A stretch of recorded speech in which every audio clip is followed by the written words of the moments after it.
I would like to welcome uh, Vishnu Pandey, Shri Vishnu Pandey, who's Additional State Project Director, Department of Secondary Education, Government of Uttar Pradesh. Thank you so much, sir, for joining us today. And I would like to ask you about the AI, which has been the center of the topic today, as I mentioned in my past session as well. India's AI ambitions depend not only on technology, but also on talent. How can states build an ecosystem where AI infrastructure and skilled talent grow together, sir? As far as AI in schools is concerned, the requirement of AI is twofold. One is for learning environment, for learning process, that is for teachers and the students, how they can learn better. One, and number two is to prepare students to learn AI and use that learning in industries or in life. What we have done is we are trying to prepare ecosystem in our schools for both of these things. As NEP 2020 says that AI should start from class 6, learning of AI. And NEP also envisages that the learning in school or in classroom should happen in a blended way, that there should be a use of technology by the teachers. And when we say technology, it includes AI. So one thing we have done is we have tried to develop an ecosystem in our schools, government schools especially. Uh, Now we are uh, trying to build ICT lab in our every government school. That is one thing, so that there is some digital platform for every student and teacher in school to use AI and for their learning also. So uh, uh, we are developing AI, ICT labs in every school, and we are also providing smart classes in every secondary school. This is one.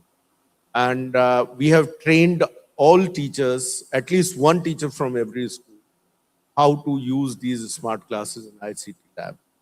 This is one.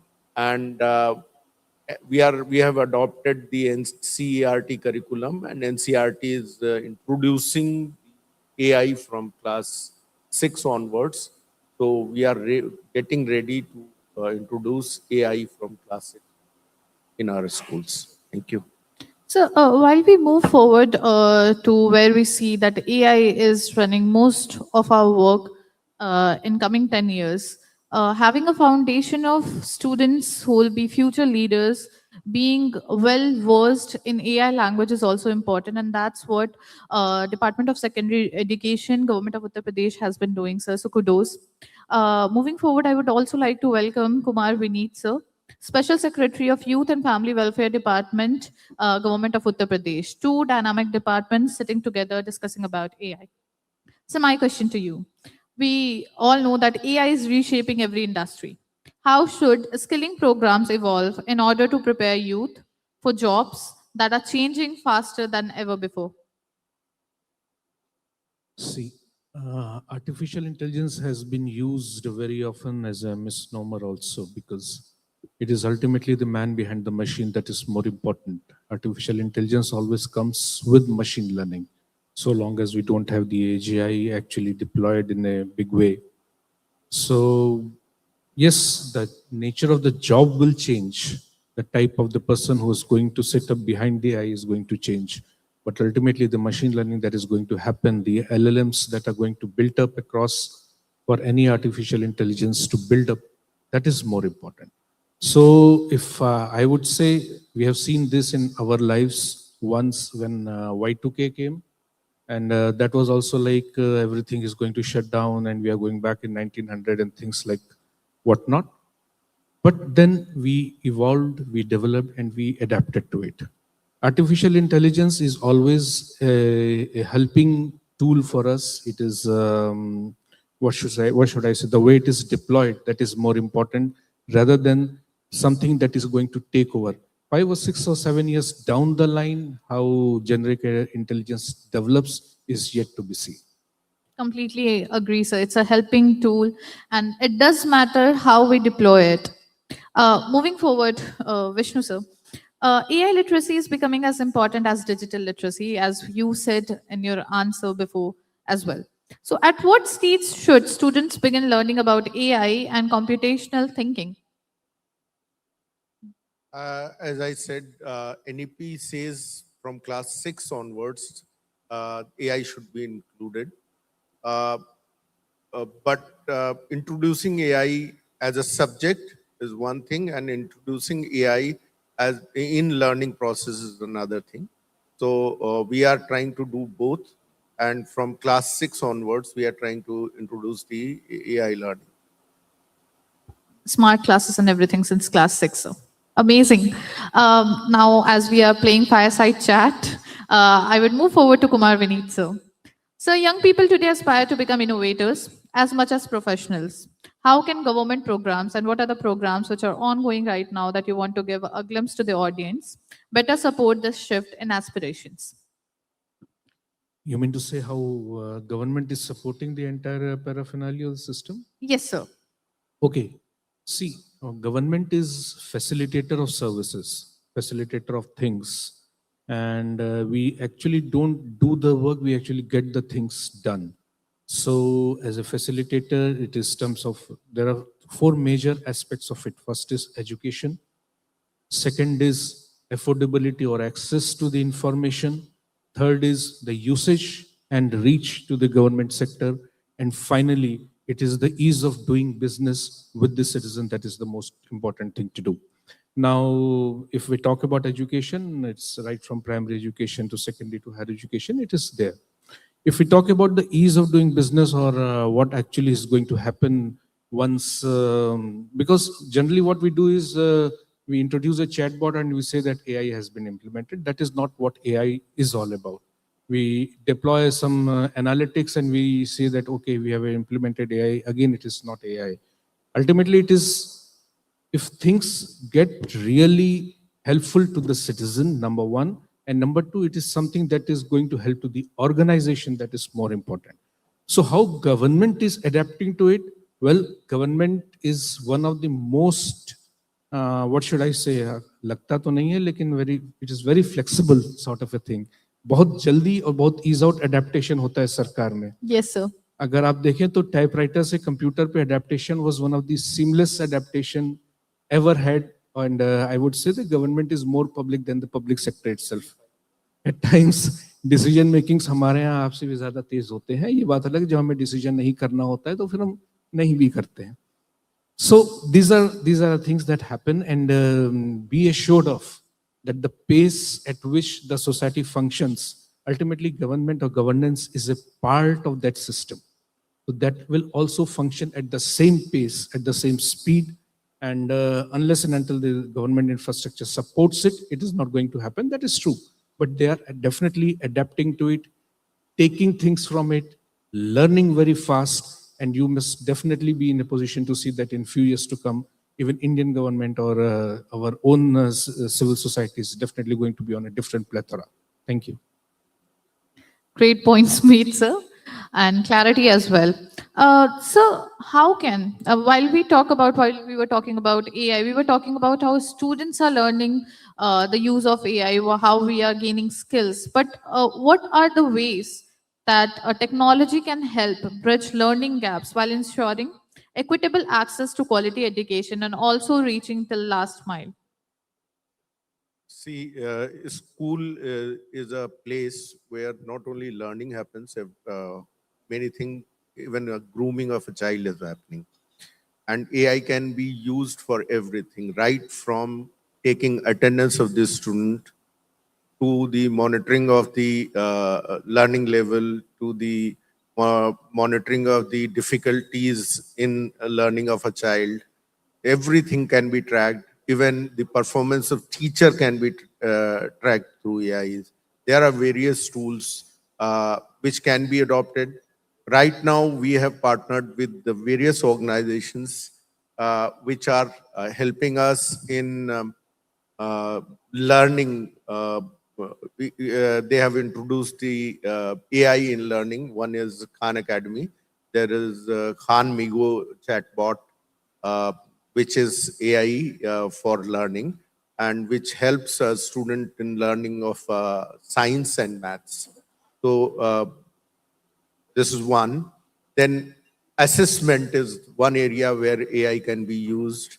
Even learning by doing is very key point of NEP, and AI can help in that. So there are various aspects where AI can help in entire learning process of a child in a school. True, sir. And also a great way to know that UP has been collaborating with Khan Academy and such education reforms to make changes and to use technology to reach equitable access as well as to reach till last mile. Uh, Kumar, Vineet, so we were talking, and you said that how government is very flexible. I would also like to ask you what more can be done to connect young people with startup ecosystems. According to you, what more the government can do, the industry people can do, us as a citizen can do to connect young people with startup ecosystems, mentorship, and also with innovative networks? That is really a question that is so close to my heart. But now, because I'm not in the IT, I'm in sports and youth welfare. So perhaps I'm not the right competent person to answer. But on my institutional knowledge, I could definitely say that unless and until we enter into an era where we support the startup system, knowing that yes, ये एक venture है, ये एक decision है, business है, fail तो होगा ही, हो सकता है. So out of 100 startups, 100 ideas, some 90 are definitely going to fail. Some 5 are definitely going to struggle, and some 2 or 3 are going to do extremely well, and maybe one can become a unicorn. जब तक हम इस ecosystem को नहीं समझेंगे, इसको आत्मसात नहीं करेंगे, आसान नहीं होता. मैं ये भी कहूंगा कि गवर्नमेंट के लिए भी आसान नहीं होता, because whenever we talk about digital innovation, whatever digital innovation you must have heard for the entire day, maximum is having a negative connotation. Even in your office, आपके भी मे बी ऑफिस में लगा होगा face recognition. क्यों लगा है?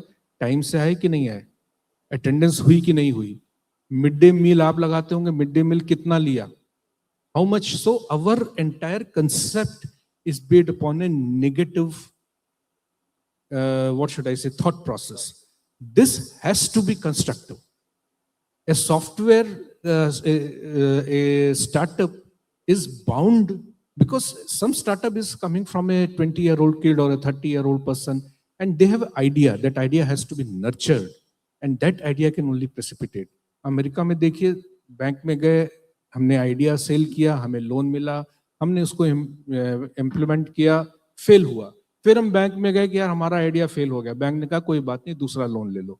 तो जो कंसेप्ट ऑफ ट्रस्ट है, unless and until that is developed, it is not easy in India to get a startup ecosystem established. And that comes not just with the government, that comes with everyone. Having said that,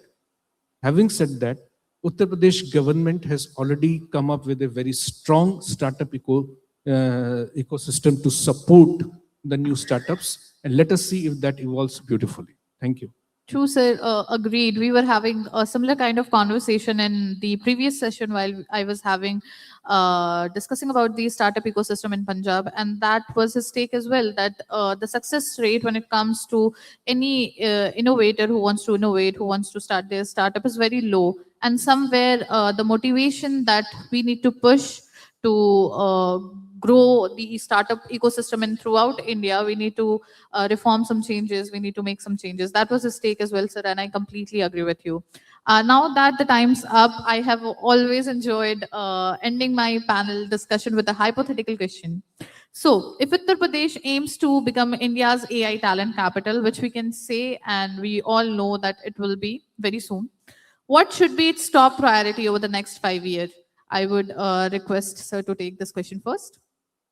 As I said, and NEP says start teaching AI from class 6, enable every student and every teacher, make a environment at school AI friendly, and I think that will help a lot.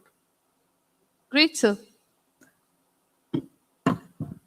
Lucknow की रवायत है तो artificial intelligence भी उसी खूबसूरती से उसी नज़ाकत से आगे बढ़ेगा. So if you talk about feminism, feminism doesn't just mean नज़ाकत, इट मीन्स स्ट्रेंथ. तो True, आप sir. निश्चित जान के चलिए लखनऊ बहुत ही बखूबी इस काम को अंजाम देगा, and you will soon find this city to be one of the premium AI city of India. So looking forward, and we don't have any kind of doubt about that. That's it, everyone. I would like to thank my wonderful panelists, Vishnu, Kant, Pandey, Additional State Project Director, Department of Secondary Education, Government of Uttar Pradesh, and Kumar, Vineet, Special Secretary, Youth and Family Welfare Department, Government of Uttar Pradesh, to join us today. It was wonderful moderating this session, sir. Thanks to you both. Thank you. Thank you, And over to Muskan. you.